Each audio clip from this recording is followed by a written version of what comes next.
So So I wanted to thank everyone for joining us here today. I apologize for starting a little bit late, and I appreciate your patience while I was trying to work out the system.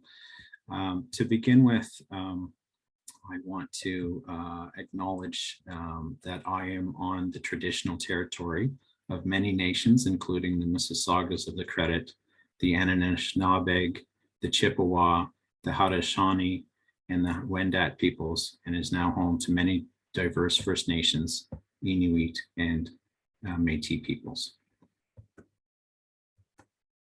Welcome. Thank you for joining us here today. This is me. I think I've met some of you over time at a couple of conferences that I was the director of until fairly recently. And I appreciate you being with us today with the inaugural Internship Summit 2022. I'm hoping to have an in-person conference in 2023. Details of that will follow the summit this week, and I hope we can meet in person next time. We've put together a fantastic panel for you today to talk about all the issues around internships. So we're having a current state of affairs when it comes to the internships. So on our panel, we have Carlo Fabros, who's with Student Universe. We have Michelle Kern Hall, who's with the University of Wisconsin-Madison. We have Jillian Low, who's with Virtual Internships. And then last but certainly not least is Kate Moore, who is with the Global Career Center.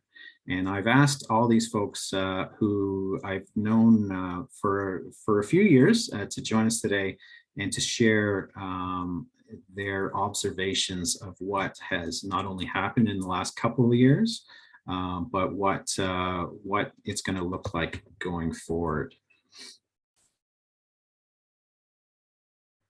So what I'm going to do is I'm going to call on the panelists to answer some questions. But if you have any questions, I would ask that you use the Q&A function and ask your questions. And sorry, I did leave out one person. I apologize. So we also have Melquin Ramos, who's joining us from Santiago de Chile, and he will be asking the questions on your behalf. So if you have any questions, please as I said, put it in the Q&A function, and we will do our best to answer those questions. So if it's okay, I would ask that that the panelists turn on their cameras, and then I'll kind of jump into the first question. So you know, we've gone through a lot in the last couple of years, and the field is changing by light speed. So what I'm going to do is I'd love to hear from each of the panelists. You could introduce yourself, your organizations, and then just give some observations of the field in general. So I'm going to throw it to Kate Moore to start us off. So Kate, if you're available, please go ahead. Great, thank you, Matt, and thanks everyone for being here as well too. I've really been looking forward to this conversation, just not only because I would welcome a conversation with Michelle and Carlo and Jillian anytime, but also a chance to speak about where we are with internships as well. I am with the Global Career Center, where we believe that there is not a career ladder. It is more of a career labyrinth. So we provide structure and support for learners of all ages who are navigating the world of work. And we do this through bespoke programs that are co-created with university, college, and industry partners from across the world and around a wide range of academic areas too. Now, over the past few years, as with many of my colleagues on the panel and elsewhere too, this has been online, but also increasingly on site and also in hybrid format. And I honestly love the work that we all do so much. But because it is at this intersectionality between different parts of a campus, or between employability and education, or between local and global, it can certainly get messy. And that is particularly true when you think of the areas that have been disrupted the most these past few years, specifically travel and education and the world of work and how we all work. So that disruption has in some cases accelerated some trends that are already there, and in some cases has changed things dramatically that will never be quite as they were before. And it requires us all at this time to be nimble and resourceful and also kind to all of our stakeholders and our colleagues in our community as well. When we're thinking about not how just to return to where things are, but considering about how to sort of build upon that foundation and to embrace that disruption and to think about what's next. And I know that's sort of a broad picture, but as we think about this conversation today, I know that it is that idea of thinking about how really we are in a bringing together some of the most disrupted industries and areas through the pandemic, and are building together where things are moving forward with the internship, space, with international education, and also with how we each do our own work as well too. And with that, I really, again, have been looking forward to this conversation and looking forward to speaking and hearing from my fellow panelists as well. Thanks, Kate, for setting the tone. That's excellent. So Michelle, I'm going to call on you to give us some of your observations as well. Thank you, Matt. Thank you for putting this together and inviting us all together to talk about it. I'm Michelle Kern Hall, Director of the International Internship Program at University of Wisconsin-Madison. UW-Madison occupies the ancestral Ho-Chunk land, a place that their nation has called Dejope since time immemorial. And our program started here in 2010, and we cultivate our own internships around the world just for UW-Madison students. And we also work with students who are finding their own positions or provider programs for placements. For us, 2020 was our 10th anniversary. So we had big plans to celebrate, and it was really tough to hit that milestone with our programming at a standstill and being fully remote. But we took advantage of the change in work over summer 2020 to really find and reach out to our alumni and capture their stories for a website commemorating the anniversary. So it was really rewarding during a time with no student mobility to remind us of the impact and value of internships abroad that has on students over the long term, because we reconnected with young professionals 5 or 10 years after their internships to hear what was that influence, how did that help them get where they were, what do they think about it now? So it was actually a really helpful process that we were really freed up to do more than we would have done probably at an in-person event. We've also definitely learned a lot navigating relationships with partners throughout this period, including virtual internships, which we'll talk about later. But our university developed a very robust vetting and review process to reopen any programs abroad. So that started in late summer 2021, but most things did not reopen until 2022, including our internships, which are really just getting started this summer. So this year has really truly been navigating that vetting process with each partner, each individual student who wants credit for an internship abroad. And we have much smaller numbers as a result of that, as we're ramping back up and having this more intensive process to get that approval. But it's been really exciting to get back to it, and with a wide variety of locations. And in many ways, it's strengthened and deepened some of the relationships we have with our partners, because throughout this, some have not been able to navigate this transition, but we've also learned a lot about our partners and worked with them in new ways and figured out how to make this happen. So I think right now, as Kate mentioned, we're really trying to figure out, like, what are those next priorities and partnerships, and what does this look like in this new phase of work and education and everything else. I'd say from the university perspective too, student interest has really continued strong throughout the pandemic, with students asking about when and where are they going to be able to go, what internships are coming back. I wouldn't say it was dramatically more competitive for us this summer, but I'd partially attribute that to the fact that study abroad reopened in spring, really big, is our biggest spring ever. So a lot of the students who might have been coming to us for summer internships abroad are already abroad this spring. And we do have a few who are going straight from a spring study abroad to a summer internship in another country. So we're seeing that pent up demand that people are hearing is definitely happening, but ours really spring went all in. And so our summer is slowly coming back for the internships, but kind of excited to figure out what that next phase looks like. Excellent. Thank you so much for your thoughts, Michelle. I'm going to turn it over to Jillian, and I'm just going to give a little bit of background. So Jillian and I met with Ed Holroyd Pierce, who was in town the other day. We had breakfast, And I was recalling back in 2018 in Detroit at the conference that we were both at, when they launched virtual internships. And I thought, who would do that? What, like, and not only did a lot of people do it, but the name was like pretty much perfect. So so I just wanted to add that. But Jillian, I'd love to hear your thoughts about what we're experiencing at the moment. Yeah, of course. I think, Matt, you started it off perfectly. In 2018, we were and still are lovers of in-person international experiences. But our co-founders, after 10 years of just working to send students specifically to Asia, just got a little frustrated with the barriers that were always going to be present, right? Passports and visas, cost, personal life, and more. And so they came together and said, how can we solve this accessibility issue? And thus remote internships or virtual internships was born.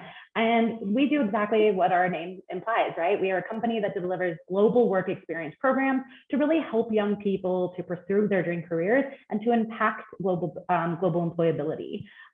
We did this in 2018, but really the last 2 years did greatly impact a lot of things we did, right? So in 2018 to 2020, we had some great innovators and early adopters. Aston University, University of Adelaide, many universities were doing this, and we are not the only people who came up before 2020 and said, let's all do remote work.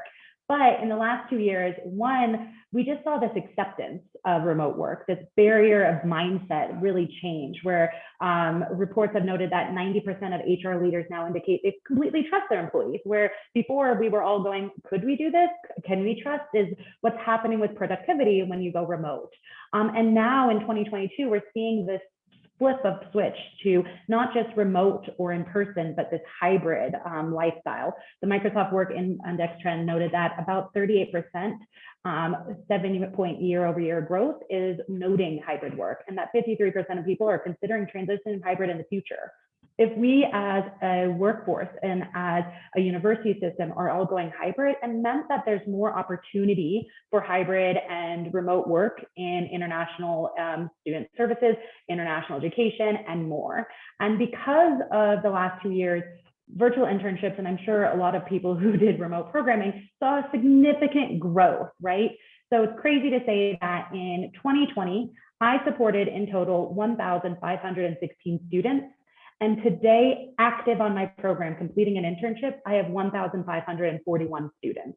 The difference is jarring. We more than tripled our student numbers from 2020 to 2021. And now we have a goal of 10,000 students by March 2023.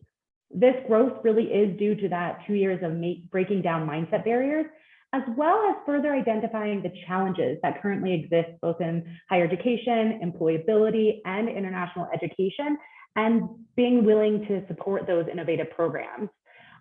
Ultimately, if I take a step back out of virtual internships, the company itself, we did some beautiful things in the past 2 years of international education.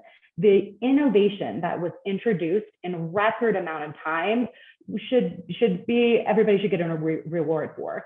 And now what I would say though, is it was all reactive innovation, right? Most people were not doing remote programming before 2020. I'm in a very lucky position my company was, but this was all reactive. And so while you did create new programs such as remote student exchanges, faculty-led programming, remote internships, and more, it's really given us an opportunity right now in 2022 to do proactive innovation and how, looking to the future, how we can put an emphasis on how we can leverage strong academic foundations with technology, with new insights to really introduce these improvements for increased outcomes, increased participation, and thus accessibility as well.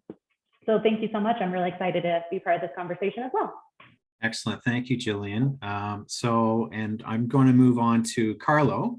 So I have to say that Carlo and I, and Kate for that matter, were colleagues at CIEE, and I was sorry when he left. It was even before the pandemic, and he got a job that he couldn't refuse at Student Universe, and And Carlo is one of my favorite conference co-attendees. So if you need a smile on your face or have some fun, then drop in with Carlo, and he'll put you right after a long day at NAFSA or whatever the conference is. Anyway, so but I'd love to hear, Carlo, your thoughts from kind of a student mobility perspective. What's happened, what's happening now, what you see in the future. Yeah, perfect. And thanks, Matt. Yeah, it's always fun to be with like-minded people, and I think that fuels us to do more within our field. But first of all, thank you all for joining us in today's session, and welcome. Also, thank you to Matt Byrnes and the panelists and the International Internship Network for having me here today. It is both a pleasure and honor to be part of this session. For those who didn't know me, my name is Carlo Fabros, and I am a business development manager at Student Universe. We are a travel agency for students and youth, and we have been in business for more than 20 years, and we are part of the Flight Center Travel Group. Apart from my day job, I am the founder and managing director of Spark Initiative Philippines, and we support marginalized and remote school communities in my hometown province, Zambales. I have been involved in international education for quite some time, and I previously worked with, as what Matt have said, CIEE and Kate. I also volunteered at the AIEA conference in Montreal, and I am currently a volunteer leader with NAFSA Region 10, sitting as the marketing and development representative. My goal in this session is to provide you with an insight of the current trends of student mobility aligned with internship and international education. Please keep in mind that my role in this session is to provide you with an insight within the lens of the student and youth travel world. The past 2 years, the travel industry, as other industries are, has been hard hit by the pandemic. I just simply wanted to share that I had been super mixed emotion the past 2 years, from hopeful to frustrated, to excited, to worried, to stressed, and every feeling that it has words and without words. It feels like we've felt it all. But what does it mean to me to be part of this session? Personally, I also wanted to share that aside from all of this roller coaster of feelings, alongside with our setback, I saw the past 2 years as an opportunity. A lot of us have find ourselves, or have discovered ourselves with a deeper purpose. We have learned how to align our passions to our missions, and we have held tight to be more hopeful and to keep going no matter what. To continue to be resilient and be persistent, to innovate ourselves and to be the humans of who we are today. Despite of the setbacks, I hope you and your team have seen opportunities along the way. Again, thank you, Matt, and thank you, International Internship Network, for having me here today. Thanks, Carlo. Okay, great. Well, thank you for the introductions, everyone, and your initial thoughts. So I'm just going to move on to a question. So we've seen huge growth in remote or virtual internship programs. They seem to be truly ubiquitous with study abroad program offerings. So I'm going to ask each of you to give your thoughts on what has been your biggest surprise about remote or virtual internships. Yeah, so what's your biggest surprise? What have you observed both from offerings and also how your students are interested in them?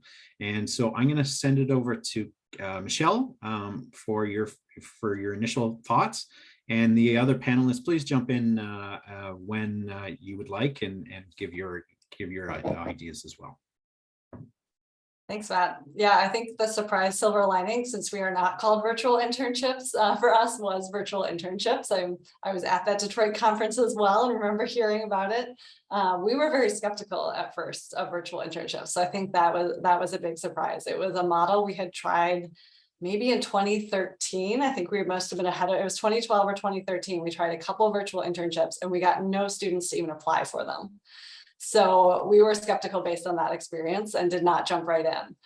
Also, myself and most of my team was working at home with 2 kids under the age of 5 in summer 2020. So there was not a lot of bandwidth to really go all in on it. So we kind of sat back and watched a little bit and attended conferences and sessions of people talking about it. I heard a lot from virtual internships and Jillian and her team. And by spring and summer 2021, we had successfully converted many of our in-person internships to virtual. And for us, the biggest surprise was just the response from students, because we had had such a negative experience early on with them. There was really demand of like, what can I do? How can I use my language? How can I do something cross-culturally? And we set ours up to be part-time, credit optional, and no fee experiences to complement students' remote lives and classes with a cross-cultural work experience. So we really wanted to take down as many barriers as possible so that students could say yes to this and get these experiences, and that we could keep engaging with our partners. I'd say in the study abroad side of things on our campus, we had some successful virtual study abroad, but I think internships really seem to meet the needs and interests of students at the time of like, what do I want to spend my time on? This is something that feels like it's lacking.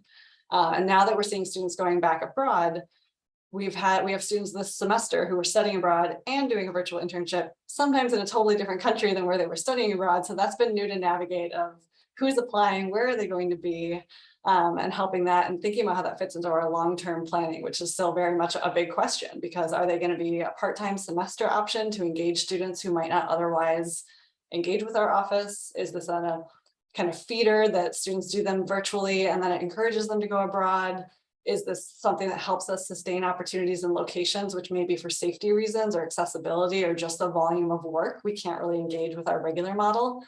We're really grappling with all those questions right now, like as we transition, but for the past 2 semesters, our interest has held pretty well to 2021 as far as during the fall and spring semester students. I think summer is going to be smaller just because we've put a lot of work into resuming in person, but we still have a bunch of virtual interns this summer. So kind of interested to see what the next phase looks like, because it's kind of been learn as we go for sure.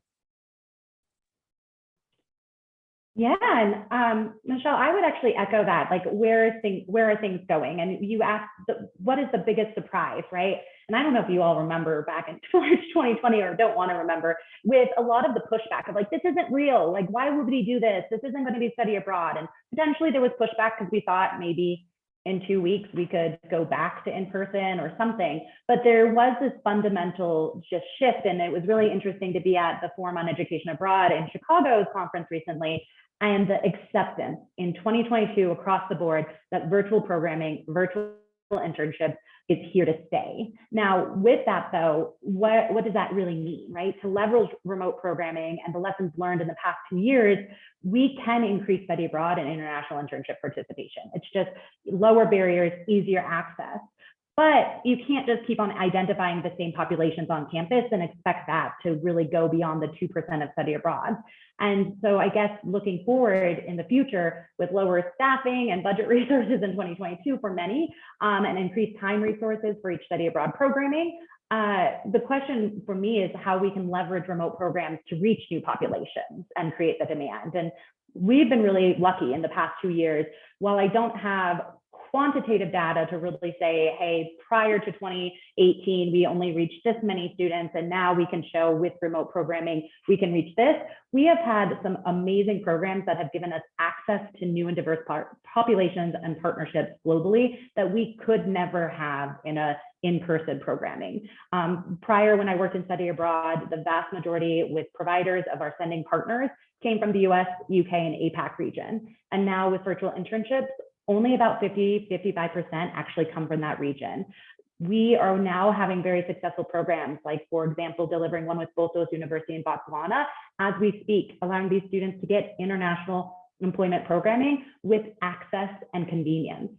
We've had increased international student partnerships, both in the US as well as internationally, to really allow programs that support those international students who potentially were needing additional employability, additional internship, and international engagement, but weren't able to do an international internship before.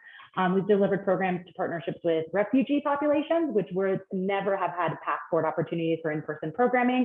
And now we're delivering it to adult learners, and we just delivered one to women returners. With all of that access, we also still just have the traditional US students, right, of who's not studying abroad. And that's the really cool, exciting part of the surprise of remote internships.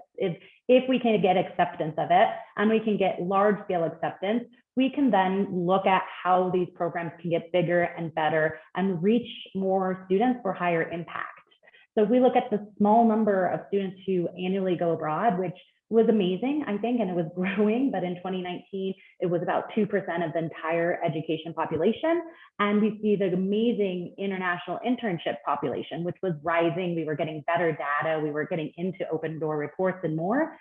It still leaves us 98% of the students we're trying to reach to increase international and employability opportunities alike. And so for me, the surprise is this new opportunity to engage new faculty, new areas of the university, new cross intersectionalities and more to really kind of get more students international experience and reach that internationalization goals and those employability, because we know that students are really leading with employability at the demand and forefront, and employers are saying, hey, our students need work experience. They need real world, organic work experience that only an internship can really give.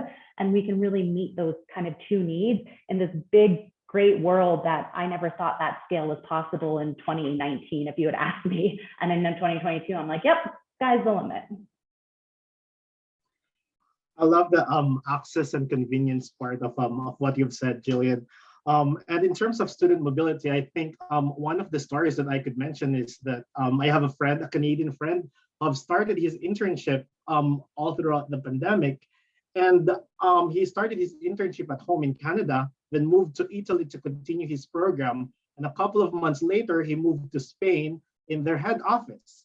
And as of today, when I met him in Barcelona, he's preparing to Germany to work remotely and focus into the German market. Kind of the biggest exciting surprise I am seeing right now is the concept of hybrid working environment and co-living spaces together. This concept provides our student, youth, young adults the opportunity to align their ideal life to their work-life environment. It's evident that flexibility is a priority for the students and youth in choosing their internship program and to start their early careers. You could be in Miami in week 1, and in London in week 2, and then return back to New York as your home base a couple of months later. And you could even spend your holidays in Australia now. I would attest that these concepts of flexible working and hybrid environment and co-living spaces are very popular among young adults.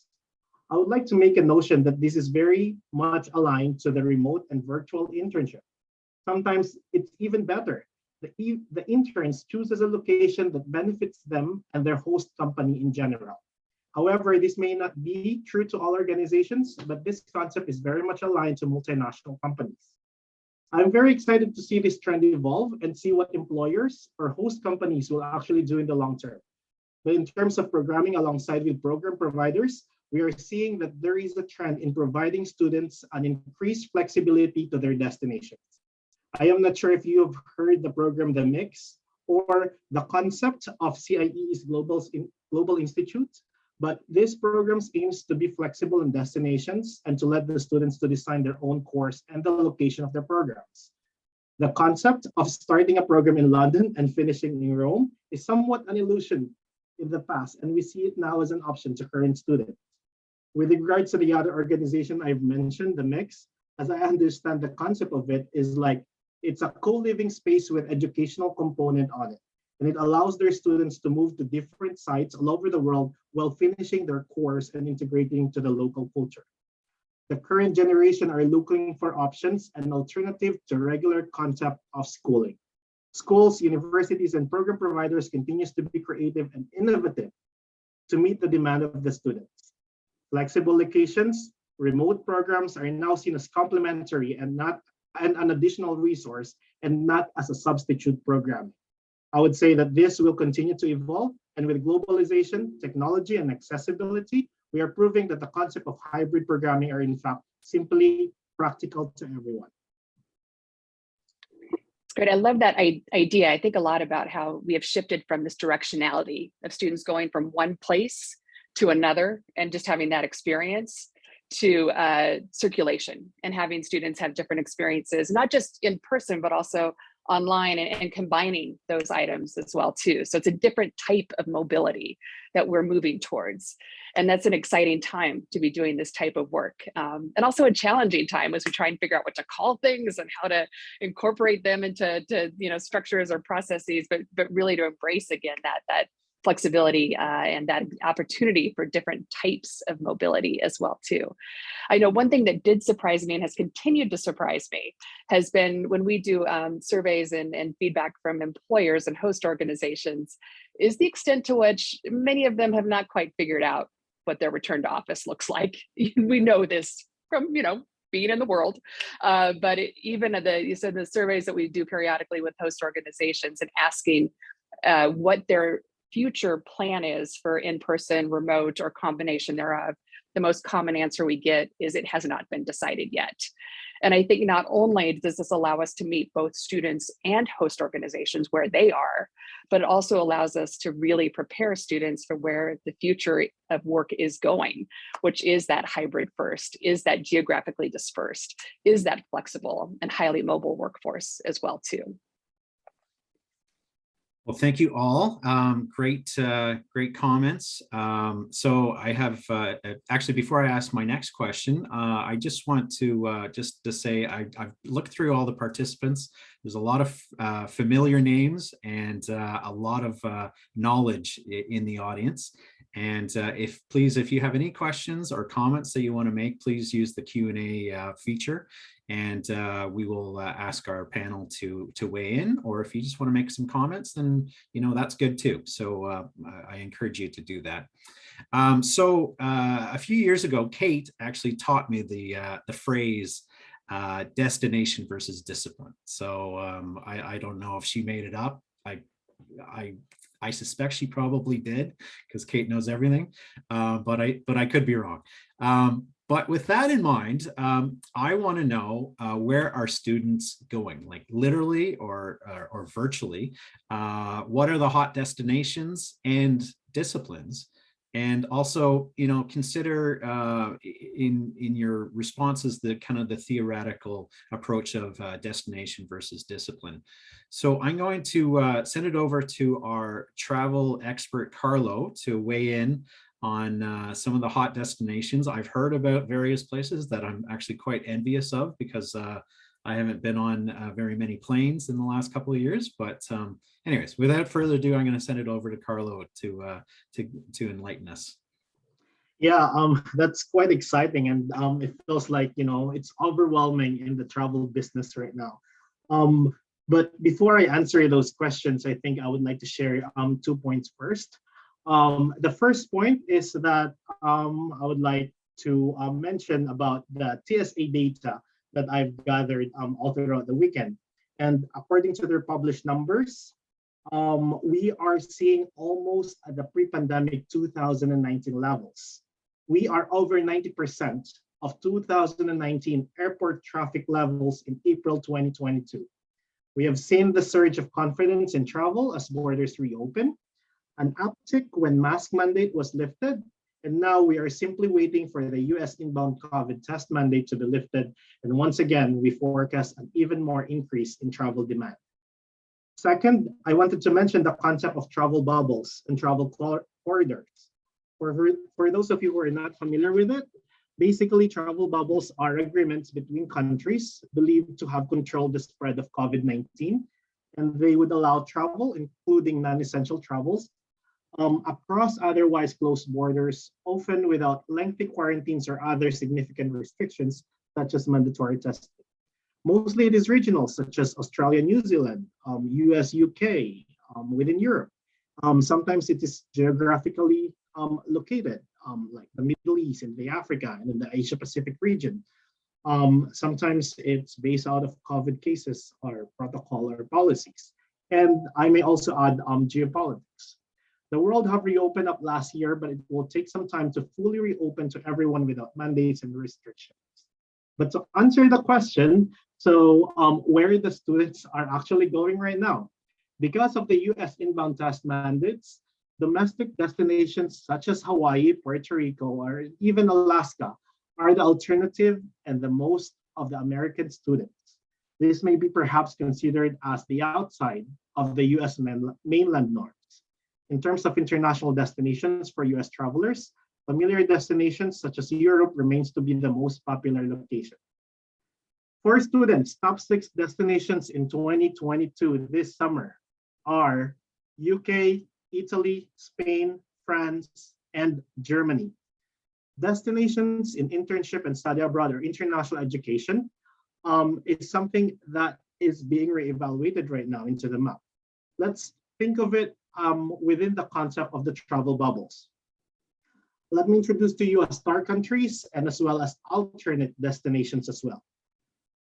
Because sometimes alternate destinations keep the market healthy and provide options to these star destinations.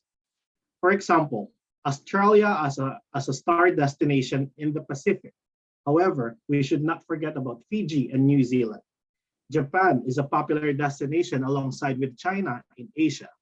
But if we focus on cities, we have multiple alternatives on both countries. Let us also take a look of other alternatives. Seoul, Taiwan, Singapore, and other countries in Asia as well. Then we have our biggest shining star in international education that hosts the most number of international students, the United Kingdom. Well, it is comparatively important to mention that the whole Europe is a star as well. I will let you decide if the following countries are considered and or not considered as an alternative to the United Kingdom. Spain, Italy, France, Germany, Netherlands, and so forth. For me, I think it would be nice to talk about discipline on that. We should not forget about UAE in the Middle East and South Africa as a star in the region. Maybe an alternative destination are Qatar, Saudi Arabia, and Morocco. Finally, let us not forget our dear America as a big star here. However, our Canadian friends are gaining momentum and taking their fair share in the industry. Even if we are talking about destination, we should also consider to include the conversations of the origins of these students, the goal of the participants, and the disciplines of their programs.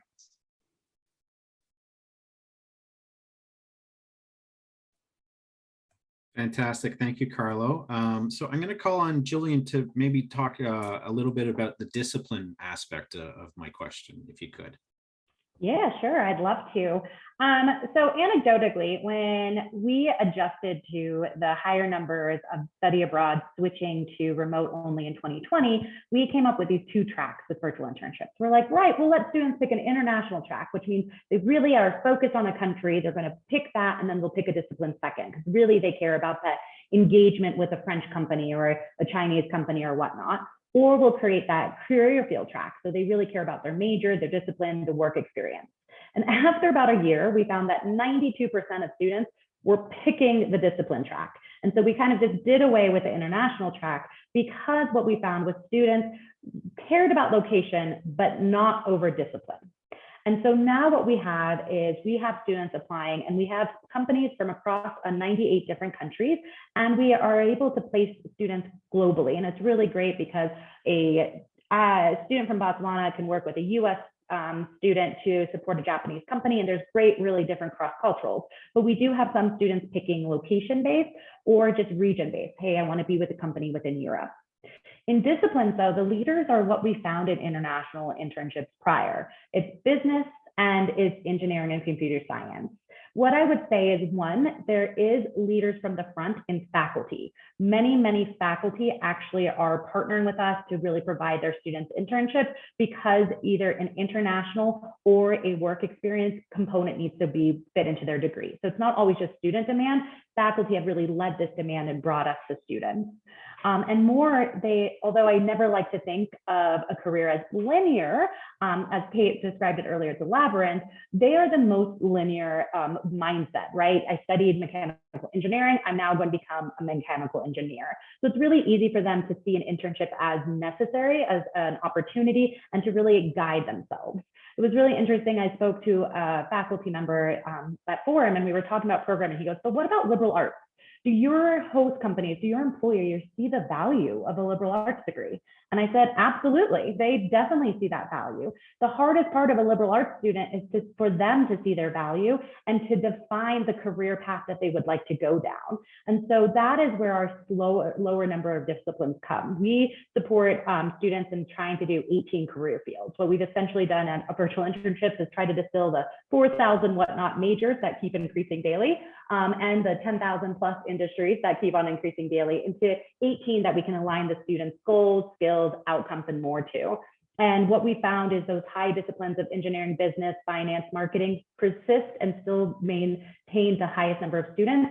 But we have these amazing liberal arts students or students from languages, NGOs, education, and more coming on our program. They sometimes just need more nurturing in the career exploration phase because of that non-linear delivery of their career exploration and management at the university level.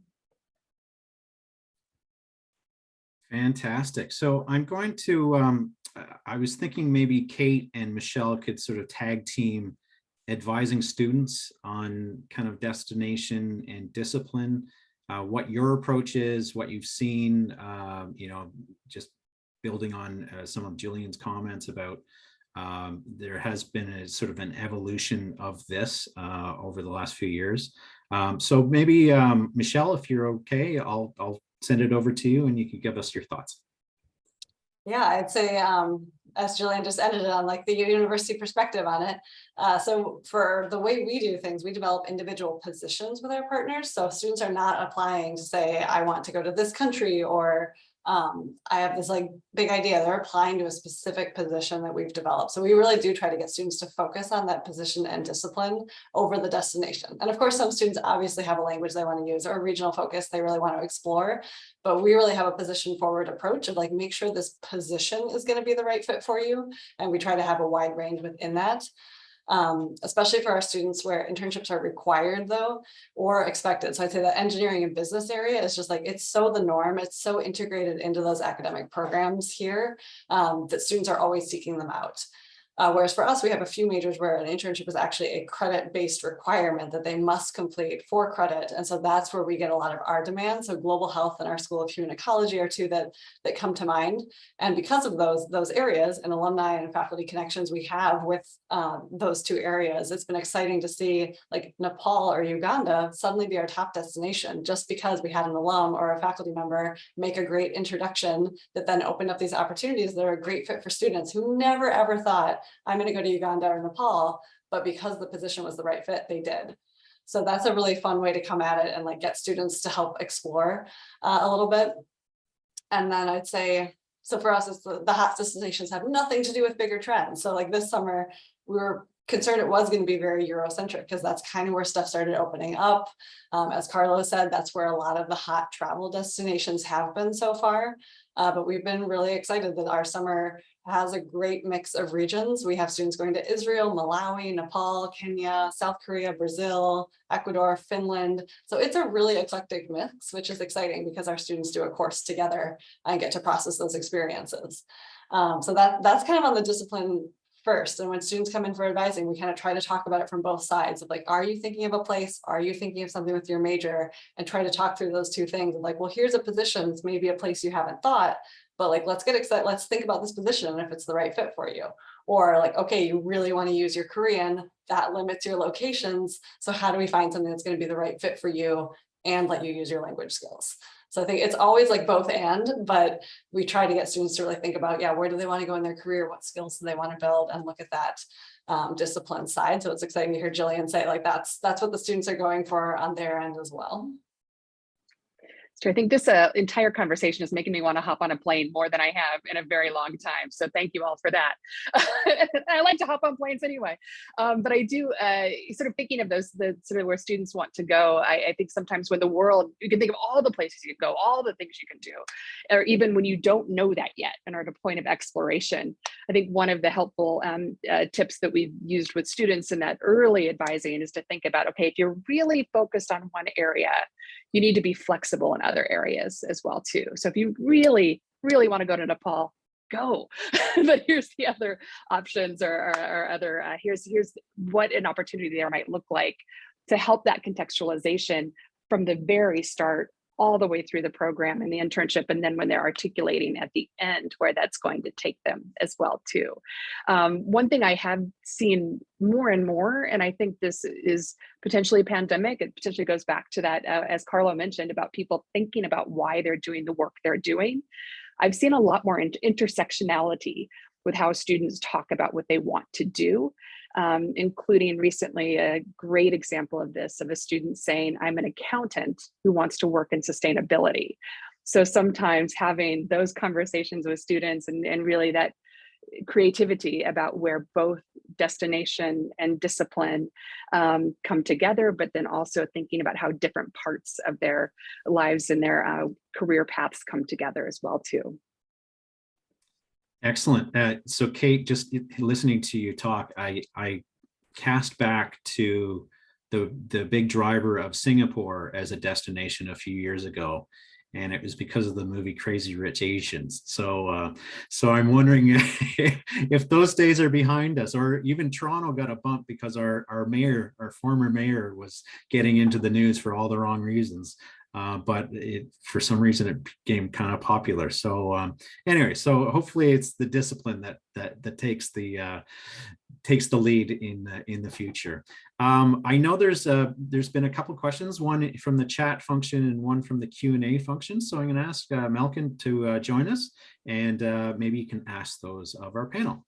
Sounds great. Thanks, Matt.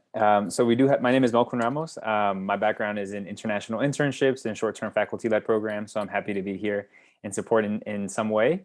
So we do have a few questions coming in. The first question is, can you speak to some of the training that you provide for internship supervisors and hosts? And a few follow-up questions as well. Is there a systemic way that you do this? And are there any best practices? So I'm going to turn this over to Jillian for the provider perspective, if that's okay. Turn it over to Michelle, and then any additional comments from the rest of the panelists.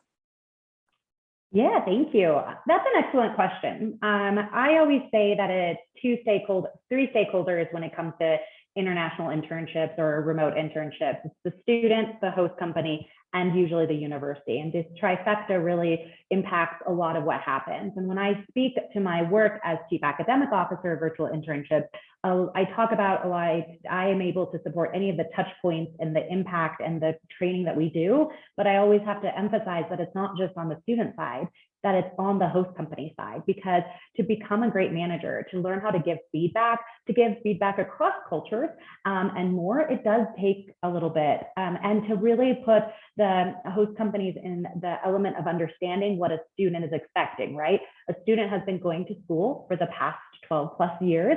They are very much expecting a syllabus, and for you to stick and adhere to that syllabus, and for you to really have this project plan with the due dates and guidelines and more. And all of them thrown into an internship, what we do is at virtual internships, we really match a student to a project plan, because the students are doing project-based work experience because of the remote nature and the asynchronous and synchronous blend.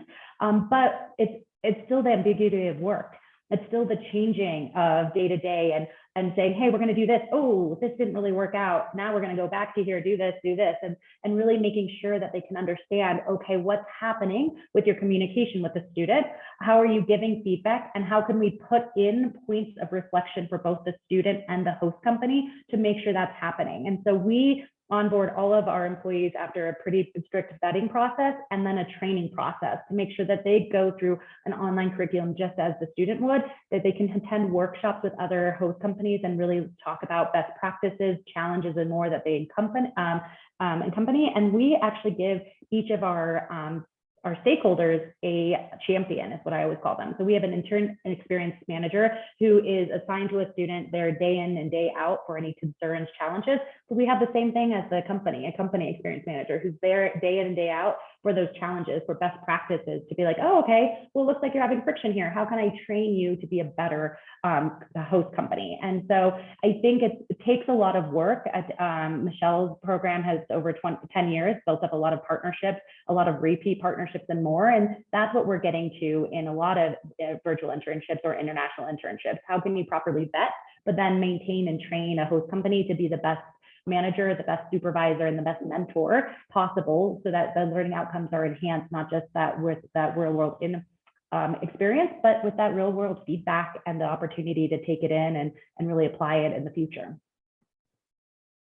Yeah, I'd echo what Jillian said. And I think for us, because we are a smaller scale and we have a lot of long-term relationships, like she said, it is often that we do a lot of conversations when we're onboarding a new potential host company. So we do a lot of discussions of expectations for them and what it will look like. And then a lot of it really happens in real time as well, I'd say, because you never know how it's going to go, because the individual student and employer, like that dynamic and that relationship has a big impact on it as well. So a lot of it is expectation setting with both students and internship hosts, and then being there to guide them when they're actually in it and doing it. And so we check in with all of our students, we try to talk through things, we check in with our partners, and try to navigate issues as they come up, and then debrief with both after it happens, especially for our first time internship partner, where we're debriefing with the students, we're debriefing with the partner, and then trying to bring those things together to like find out, is this sustainable? Is this something that wants to move forward? What needs to change? What can we do better?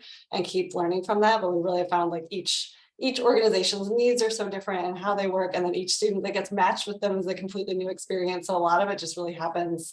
It's an ongoing process of just doing it and communicating and getting better.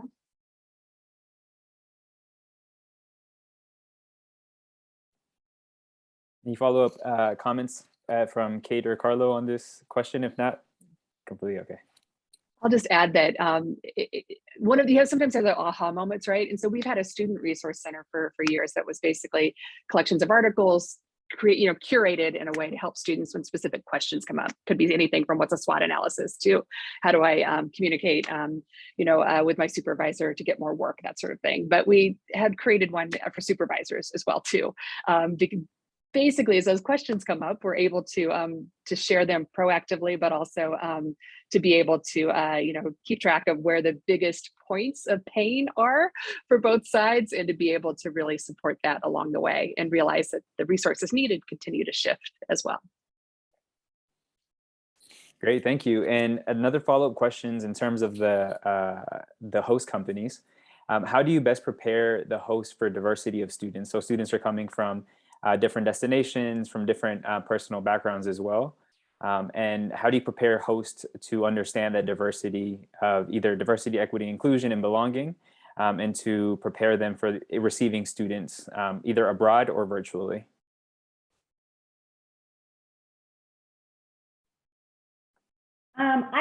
I can start. So as noted, we work with students from across the globe. We work with host companies from across the globe. And so what a lot of what we're doing is training students and host companies to identify cultural changes and to be able to adapt, not just saying, hey, you're an American, you're going to Spain, these are the cultural differences, but more, okay, what does it mean to actually be a culture, and what are the different trends of vertical and horizontal hierarchies of collectivists versus individualists, and what's happening so you can take an email, reflect upon it, and then action. If we do have a large significant partner from a specific country, we'll reach out to the host company and kind of prepare them best tips of, hey, this is working with American students. But what we found is a lot of it's working with, you're working with a student. And that's more what we're training them. You're working with a student. This is one of their first time work experiences. While they are technologically savvy, while they have great technical skills from their degree that they are gaining right now, they are lacking some of the more common proactivity skills in some cases, the communication and more. And how can you best prepare across cultures to really meet those needs is really coming apart. When we look at the motivation of our host companies, which we do, the number one reason they hire is to build a talent pipeline, but it's to build that diverse, global, talented talent pipeline. And so they're already looking at how can they actually be more diverse? How can they be more inclusive in their work experiences? By natural fault of being virtual internships, we work with a lot of remote first and accessible companies as well across the globe. And this all does really come back to the program itself. And so that's how we work on a case by case, on a big level, sorry, a scalable level, to really work with companies. And then of course, at the individual level, we've created those different checkpoints so that we have tons of data that we can really collect and act on or intervene on, or provide guidance at the individual level.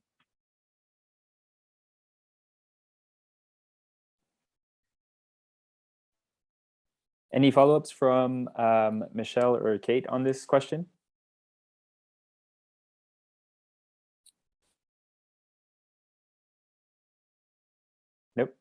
Alrighty. So we do have one final question. It comes from Mike True, and I believe Jillian hit on this point slightly at the beginning of the conversation. But besides traditional age students, is anyone seeking to break open the adult learner market 35 years plus for these types of experiences? They may have more disposable income and some excellent experiences to offer to an international company through either a remote or even possibly an in-person internship. So it's a new acronym that I'm saying, Adult Hybrid Experience, AHE. So Jillian, if you can speak a bit about this, and then possibly any other panelists who might have a couple of comments to add to it.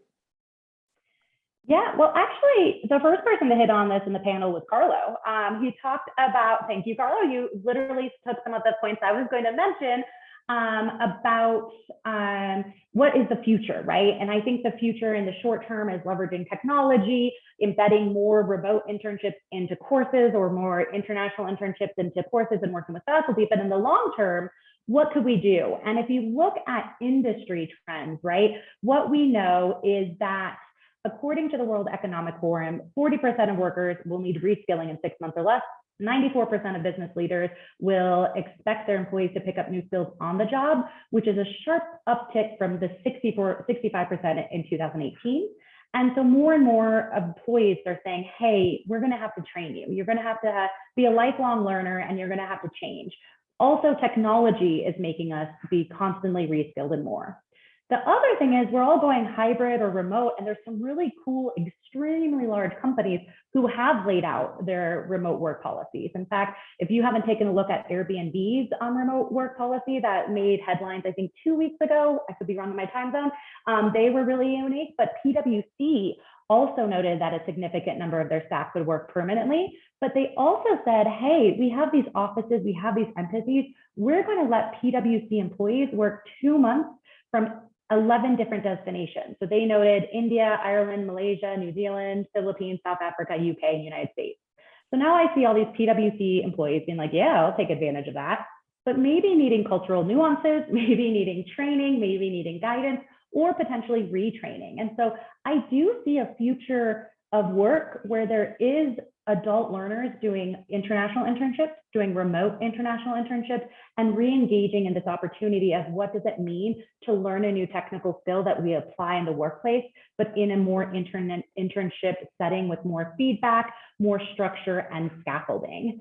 Beyond that, I'm a digital nomad. I work from wherever my heart desires. I am in Mexico City today. I was in France on Friday, but I have actually gone on what I would call a study abroad program for adults. It's remote work program. So I think one is remote year. There's every day my social media tells me of a new program, but it's more and more where you come together of 30, 40 digital nomads, but you're professionally supporting each other. So you're doing workshops, training, and more. And I do think that is a future that we're going to see more, and that could leverage study abroad's wealth of expertise as we grow to adult learners. So beyond the more traditional, just reaching harder to reach participants, so we did do a woman returner, so they were all over 26 and had left the workforce and needed to come back. And it was a great opportunity. I think just reskilling, becoming lifelong learners and more is really going to impact the corporate world, and the ability to do international experiences and the need to structure and support those international experiences. Fantastic. Carlo, I don't know if you have one brief thought. We're at time, but I'd love to hear your summation thought on this question, or if not, then we can end off, but I'll send it over to you, Carlo. Yeah, just a 30-second thing. And I just wanted to echo what Jillian have mentioned. I think she touched on to mostly all of it, but just only wanted to touch on the intentional travel piece in here as well. And at the same time, the trend of group programs on adults, 10 to 24 people traveling together, has been trending right now. And at the same time, this initiative that Jillian have touched upon are key retention initiatives of employers at the moment. So I think there are more and more multinational companies who are providing these opportunities to their employees to make sure that they are happy and satisfied with the company that they are being employed, and also to be familiar with the other people around them, since that, like, you know, right now we are working in a hybrid model. We're in home office, or a head office is kind of like, you know, non-existent anymore. So Fantastic. Well, thank you. Thank you to our entire panel. This was a really great conversation. Thank you to everyone that attended today. We had a great attendance, and it was around 60, and people stayed on, which was fantastic. I just wanted to remind people there is another session today starting in an hour. It's on international experience and the global skills development, the Canadian approach.